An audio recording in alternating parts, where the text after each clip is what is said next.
दोस्तों, supreme court में SIR का प्रक्रिया को लेकर एक सुनवाई हुई है। उस सुनवाई के दौरान सीनियर एडवोकेट अभिषेक मनु सिंघवी और कपिल सिब्बल एप्लीकेंट की तरफ से याचिकाकर्ताओं की तरफ से अपीयर हुए हैं। उन्होंने कुछ ऐसे तथ्य और दलीलें सुप्रीम कोर्ट के सामने यानी सीजेआई के सामने रखी है जो कि मारक है और पूरे केस को एक नया मोड़ दे देती है। सुप्रीम कोर्ट कई बार यह कह चुका है कि एसआईआर पर तब तक रोक नहीं लगाई जा सकती जब तक यह साबित न हो जाए कि एसआईआर करवाना चुनाव आयोग के अधिकार क्षेत्र के बाहर की चीज है। अब दोस्तों, अभिषेक मनु सिंघवी ने अपनी दलील रखते हुए यह कहा कि जो चुनाव आयोग है वो तीसरा सदन नहीं बन सकता।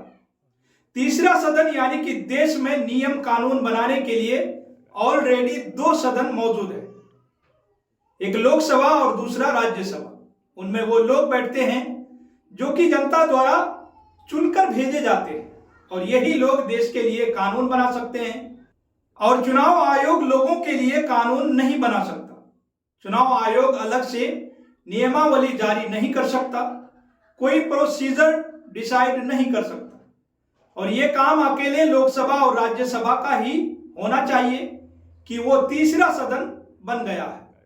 अब दोस्तों, अभिषेक मनु सिंघवी ने अपनी दलील रखते हुए पेश करते हुए ये भी कहा कि एसआईआर जो है वो केवल वोटर वेरिफिकेशन की प्रक्रिया भर नहीं रह गया है, ये एक व्यापक स्तर की प्रक्रिया बन गया है जिसमें सीधे तौर पर नागरिकों से उनकी नागरिकता साबित करने के लिए डॉक्यूमेंट्स मांगे जा रहे हैं और जो डॉक्यूमेंट्स मांगे जा रहे हैं वो ज्यादातर लोगों के पास उपलब्ध नहीं है।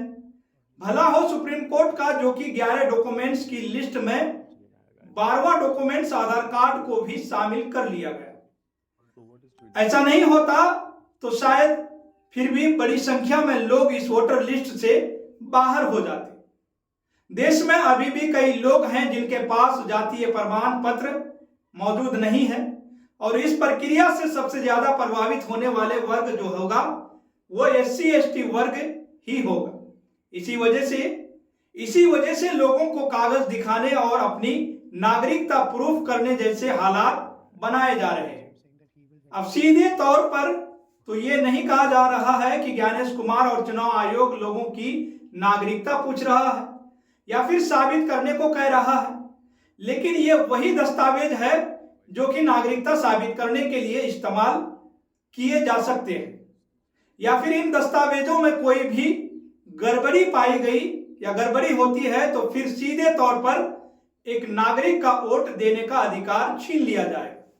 इसका मतलब यह साफ है कि उसको देश का नागरिक नहीं माना जाएगा। इस पूरे आर्गुमेंट के बावजूद जो कि सुप्रीम कोर्ट में घटा, सोशल मीडिया पे इसके बारे में बहुत खास चर्चा देखने को नहीं मिली। अजय शुक्ला ने यह सुप्रीम कोर्ट का आधे घंटे करीब का वीडियो पोस्ट करके लिखा है कि गोदी बनकर काम कर रहे सुप्रीम कोर्ट को महान विधिवक्ता अभिषेक मनु सिंघवी ने बता दिया कि चुनाव आयोग को संसद की तरह कानून बनाने का अधिकार दे दिया गया है, जो कि दुर्भाग्यपूर्ण है। संसद की तरह कानून बनाने का अधिकार देना दुर्भाग्यपूर्ण है। ये बात तो बिल्कुल ठीक है। जो लोग देश की जनता के द्वारा चुने नहीं गए हैं, जो लोग नौकरशाही के बैकग्राउंड सिस्टम में पहुंचे हुए हैं, वो लोग कानून बनाने का अधिकार नहीं रखते। आप कानूनों का पालन करवाने के अधिकारी हैं, कानून बनाने के अधिकारी नहीं हैं। चुनाव आयोग का काम केवल चुनाव को सुचारू रूप से चलाए रखना और करवाते रहना, चुनाव में कोई धांधली ना हो इसकी जांच करना या फिर वोटर लिस्ट को सही तरीके से मेंटेन रखना ही चुनाव आयोग का काम होता है। इसके अलावा यदि कोई और काम चुनाव आयोग करता है तो वो उसके अधिकार से क्षेत्र के बाहर की चीज होगी। इस बार पूरे आर्गुमेंट को अभिषेक मनु सिंघवी के इस पूरे आर्गुमेंट को डिटेल में एक्सप्लेन किया गया है।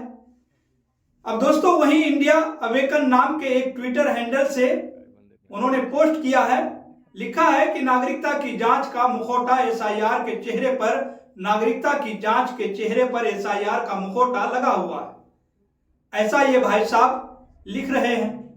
अब दोस्तों, एसआईआर कोई साधारण प्रक्रिया तो है नहीं। ये एक बड़े पैमाने पर सामूहिक अभियान बन चुका है, जो सिर्फ वोटर वेरिफिकेशन नहीं बल्कि सीधी नागरिकता की जांच कर रहा है। यह सबसे अलार्मिंग सिचुएशन है और सुप्रीम कोर्ट को इस बारे में विचार करना चाहिए।